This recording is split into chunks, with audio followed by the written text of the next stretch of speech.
I all right. So I just got done watching Doctor Who, the Space Beast. For the most part, it was a good episode, but it still got just that little jab of wokeness. That's just full on cringe. It's like really, we're still doing that, you know. So, what is the story of this? Well, the Doctor regenerates from Jodie Whittaker into David Tennant because reasons. It just is. Um, like I said before in the previous video, this is a palate cleanser. Now they're making an official 14th and not just some minor. I believe it's also a loophole, but they're making it an official 14. Uh, but I think the Doctor came back because the Donna brought them back, along with knowing. I'm sure they'll explain it. I'm pretty sure my theory will pan out as something brilliant and also incredibly stupid. Uh, Reasonings. It's just a palate cleanser. That's all it is. Anyway, so the Doctor comes back, and it's the holidays ish. They didn't specify which holiday. I believe like it would be now between Thanksgiving and Christmas. And a spaceship crashes. The Doctor bumps into Donna and her child Rose, who's a non-binary.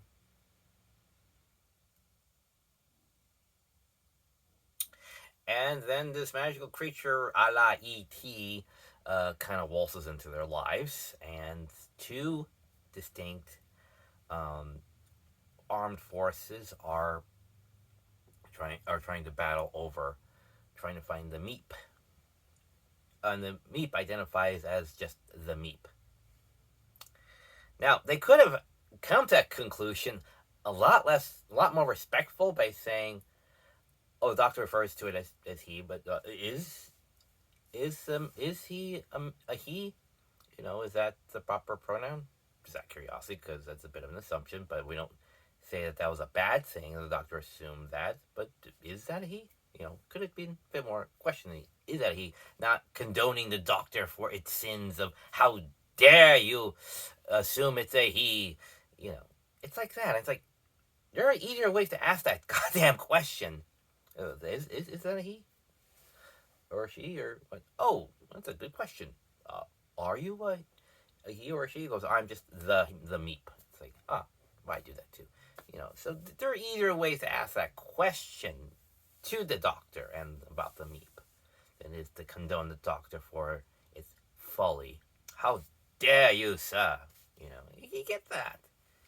And it pops up a couple times. It's very distracting because it's a jab. Who the fuck does that to the Doctor? No one. No one does that.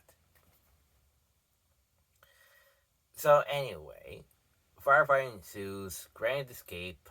Then the Doctor stops everything and says, "We're having a trial." Pulls out a wig. Of course, that's out of the coach. Pulls out a wig like it's Looney Tunes. Um, has everybody speak their piece. Turns out, like dun dun dun, dramatic reverb. The Meep is the bad guy. I kind of saw it coming. The Doctor Who story is, it's never as straightforward as it appears, because that's what you're supposed to.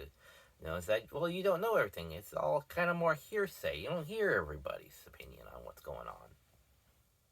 You know, you shouldn't trust the cute, cuddly alien on its word that it's just, a harmless thing being poached or whatever. So, yeah, it turns out the Meep's evil. Um, and it controls a unit apparently, and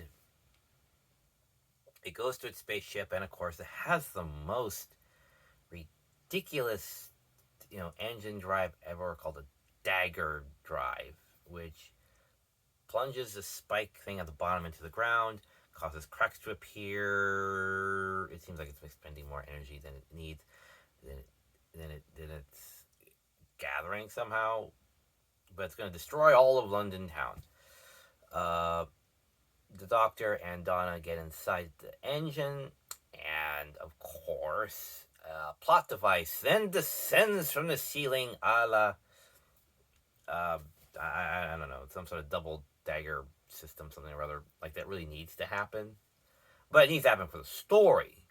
Oh, right. So the Doctor is now cut off from half of the engine room, so he unlocks the Donna's memories for about a good couple of minutes of usable time before she dies. So they reconnect brilliantly, stop the dagger drive, reverse the damage to London that it was just initially caused, and defeat the Meep.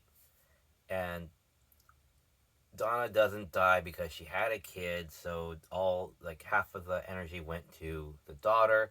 The daughter's brilliant, and oh, for fuck's sakes. Then the last jab at the Doctor was uh, was, oh, you as a regular male Time Lord wouldn't have figured out how to expel the excess energy in both of them, so they kind of just go, and just, expel the energy.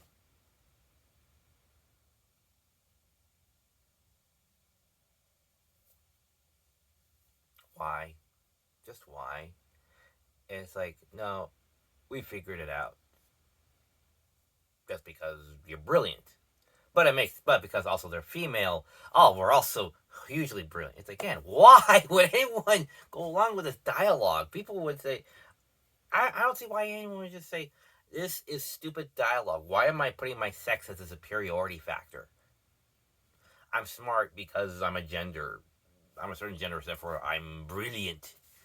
No, brilliance is brilliance. It has nothing to do with sex. And I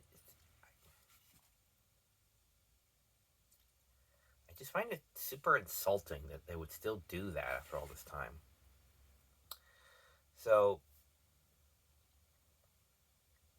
the Doctor and Donna, I don't know if she's still brilliant or not, go to the TARDIS, which is redesigned. Looks like a merging of all the different TARDIS backgrounds or desktop features or whatever you want to call them, into a smooth, you know, thing, and it looks good. It harkens back to all the details of previous Doctors, the 10th and 11th, and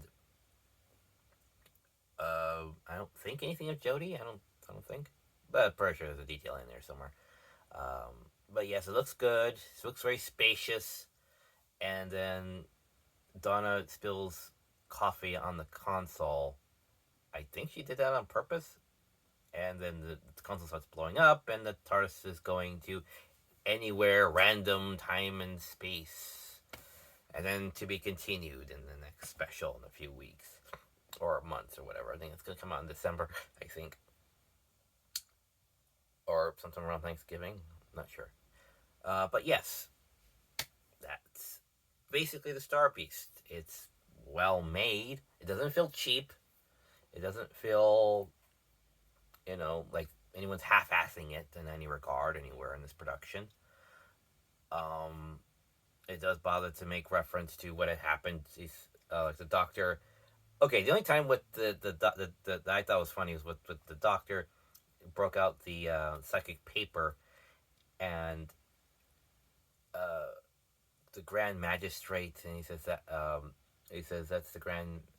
I don't know. It was female, and he's like, "Oh, catch up."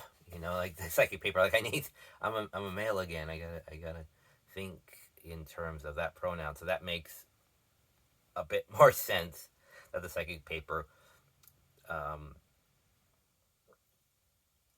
doing that. That was kind of funny. That was kind of nice. Okay, cool. See, if they just kept it to that one joke and then just left out all that other dialogue, or at least, you know, rewritten it so it won't sound so high ground ish. You know, sorry, just woke. It just sounds fucking woke. If it left out that woke dialogue, this actually would have been a perfect episode. Uh, but yeah, I recommend it. Apart from the few jabs at the doctor, and yeah, it's good. I'm interested enough again. It's a good, like I said, a good palate cleanser to see what happens next. That's about it. All right. Well, take care, fair, fateful viewer, and apparently mind your pronouns. Apparently. The world's a big, complicated place. No one's ever expected to get it right 100% of the damn time.